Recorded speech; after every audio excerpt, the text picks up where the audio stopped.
Hi everyone, let's do another problem from vector and scalar. So in this problem, a hiker began a trip by first walking 25 km southeast from her car. Say this is her car. We consider that at the origin for in this diagram. So this is the location of her car, and she started to walk towards a direction which is southeast. So that's when he is moving from that direction, which will create an angle. Say we're going to say this angle will be basically that 45, right? So in between we are using that notation over. This is the north, this is south, this is west, and this is actually the east. So he will start from there, south and east towards that direction. So since this angle is 90 degrees, so definitely this angle will be 45 degree. And along to that direction, she walked 25 km. After walking 25 km, she stopped for one night. She set up her tent for that night. And the second day, she walked 40 km in a direction 60 degree north of east. North of east means she is actually moving towards the north from east. So this is actually the north of east would be. She is moving from east to the north. So that's why we represent that line will represent the displacement of that hiker in the second day. And after coming over here, she found a ranger tower, so she stopped over there basically. Now in the first question they asked to find out, determine the hiker displacement for each day. So that's mean if I represent, this is a vector A, represent the hiker displacement in the first day, and this is the vector B, represent the displacement of the hiker in the second day. We have to find out that vector A and B. This is the first question. Second question, they also asked find out the hiker resultant displacement R for the trip to the in term of unit vector. So that's mean what is the resultant displacement? That's we can easily find out using the vector triangle law, right? This since these two vector A and B basically head to tail connection, then the resultant vector would be that one. We can say this is to be my resultant vector R. We have to also find out that one also in term of unit vector I and j over here, since it's a Cartesian coordinate system. And in the third question they ask you, after reaching the tower, the hiker wished to return to her car along a straight line. What are the components of the vector representing that this line? Since it wants to come to that point from tower to that his car location, she will follow basically towards that direction, right, into that direction. So that's mean I have to find out the inverse of R vector. Then we will also find out the direction of that one, at which direction she has to move to reach his car at a shortest distance. Okay, fine, let's start that one. Say this is the first. So solution A, I can split that vector A in the two dimension. Now remember, so there is a convention to find out the angle. We will also follow over there. If you move to the clockwise direction, that angle will be the negative. So that's mean if you move to the clockwise direction, so angle is negative. If you move to the counterclockwise direction, the angle will be positive. They will follow. We will also follow that convention over here. For the vector A, look at this. The angle is downward. So that's why you can also split that vector A. If you take the component of vector A towards that direction, this will be your x component, and that would be your y component. Y component is the downward, it will be negative, and x component the positive because it's towards the positive x direction, and y component in towards the negative y direction. So that's why we will find out the y component the negative. Okay, fine. Then I can split that vector. So vector A, I just write down in terms of that, because the length of the vector A is 25 km. I kept in that in kilometer, into cos 45 degree I hat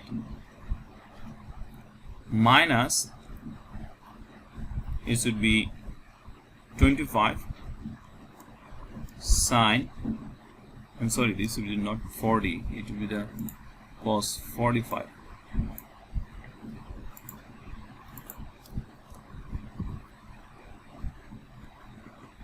cos 45, and this will be also sine 45 j hat.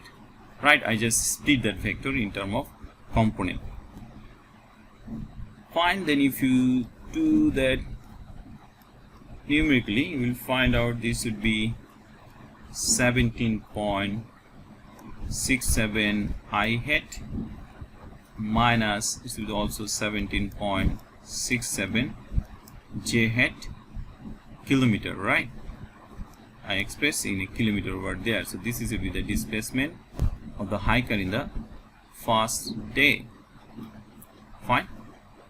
What about for the second day, which is I represent by the vector b? We'll write down that vector b over here.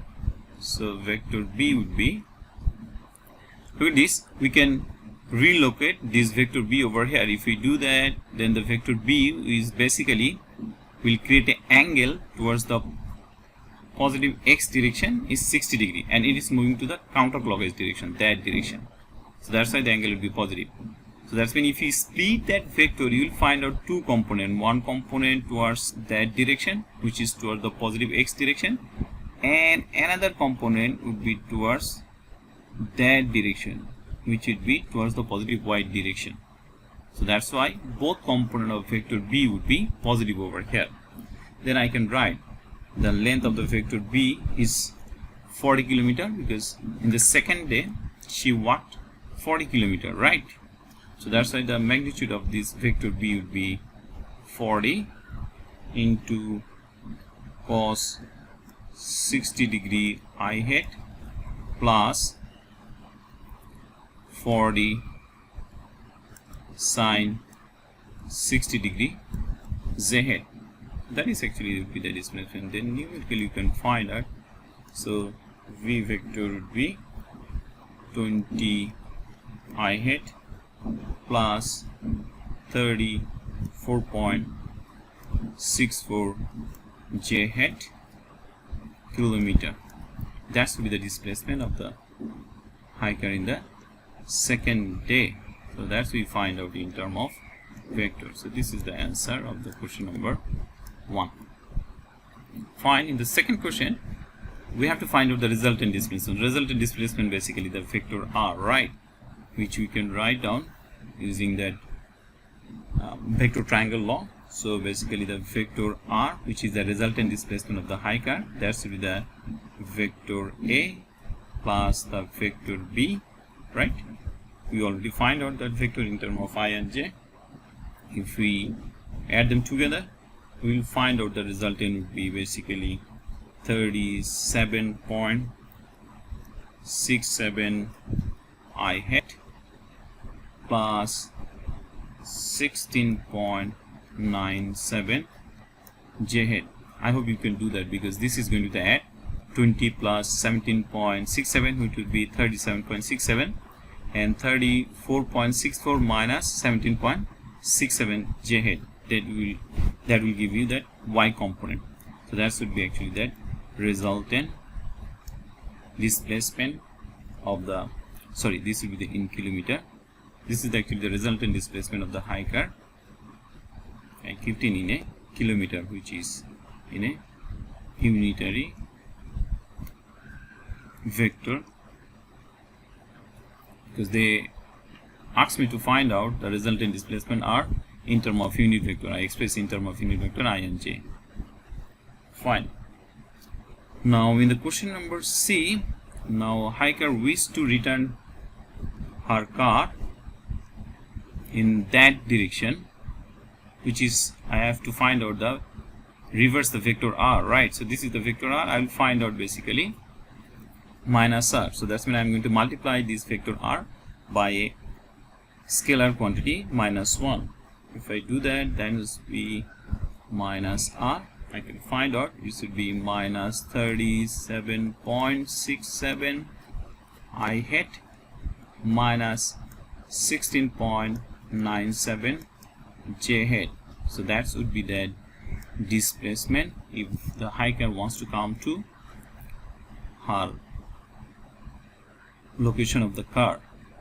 This is to be in term of component. You can say that the x component would be minus 37.67 and y component would be minus 16.97 kilometer. Now what will be the direction? To find out the direction, we'll use that again. The theta would be tan inverse minus 16.97 divided by minus 37.67, and this will give you basically, this would be 24.25 degree. Now this is very carefully you have to observe, because look at this. If I say this vector has a both component, this is actually that x component, this is will be basically your y component, and this will be your resultant vector, right, for this displacement, because x is negative and y is negative. Then if you use tan inverse y by x, this formula will give you that angle from negative axis. Remember, when you use theta equal to tan inverse ay by ax, this formula always give you from nearest x to y direction. Always it will give you from nearest x to y. For this vector, x component is negative and y component is also negative. So that's why if you use that ratio tan inverse y by x, that one give you basically the angle would be this one, which is theta. But this theta is counting from negative x-axis, right? So this is your negative x, this is be your positive x, this is actually your positive y, and this is actually your negative y. So but we have a convention that we will count down the angle from always from positive x-axis counterclockwise. So that's when I have to add over here 180 degree. So that's why I will add over here 180 degree. So that's mean that angle would be basically 204.2 degree. So that should be that angle. So that's mean if the hiker goes a distance 37.67 towards the x direction and 16.97 towards the y direction at an angle 204 degree, she can reach at the location of her car. So that should be the answer of this question number C. This is the answer of the question number C. Okay, fine. Thank you very much.